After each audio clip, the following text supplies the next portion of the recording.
প্রিয় দর্শক শ্রোতা আসসালামু আলাইকুম। ধন্যবাদ নতুন একটি ভিডিওতে। আজ আমি কথা বলতে আসলাম যে ভুট্টার ক্ষেত ভুট্টার বয়স চারার বয়স যখন 20 থেকে 25 দিন হবে সেই সময় কিন্তু অনেক ভিয়েতে দেখতে পাচ্ছি অনেক আগাছা জন্মেছে। তো এই আগাছা আমরা তিন ভাবে রোধ করতে পারি।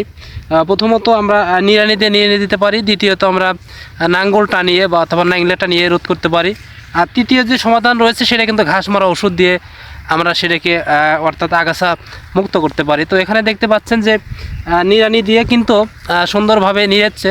তো নিড়ানির কিছু টেকনিক রয়েছে কৃষকের, তো সেটা নিজে দেখতে পাচ্ছেন যে কৃষক কিন্তু উনি এই যে মাঝখানের যে ঘাসটুকু সেই ঘাস কিন্তু সুন্দরভাবে নিড়িয়ে দিচ্ছে। দেখেন ভাবে নিড়ানি দিতে যে দেখতে পাচ্ছেন সুন্দরভাবে গাছের গলে কোনো ক্ষতি হচ্ছে না।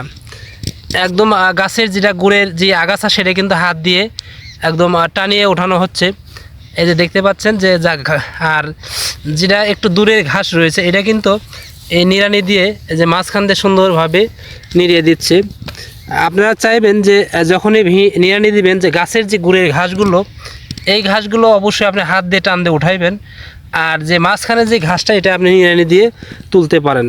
এই যে নিড়ানি এর কোনোভাবেই যেন নিড়ানি দিয়ে আপনার গাছের গোড়ার দিকে না যায়, তাহলে কিন্তু আপনার ক্ষতি হয়ে যাবে। অর্থাৎ গাছের গোড়ার যে শিপাটা রয়েছে এই শিপাটা কিন্তু কেটে যাবে, ফলে আপনার ব্যাপক ক্ষতি হবে। তো এইদিকে অবশ্যই লক্ষণীয় যেন আপনার কোনো প্রকার কোনোভাবেই যেন গাছের গুঁড়েতে একদম নিড়ানি না দেন, গাছের মাঝের যে এগুলো নিড়ে দিবেন। এই যে দেখতে পাচ্ছেন যে সুন্দরভাবে নিয়ে নেওয়া হচ্ছে। তো আপনারা চাইবেন যে আপনাদের ভুট্টার গাছের যে শিপাটা রয়েছে শিপাটা যেন কোনোভাবেই কেটে না যায়, এদিকে খুবই লক্ষণীয়।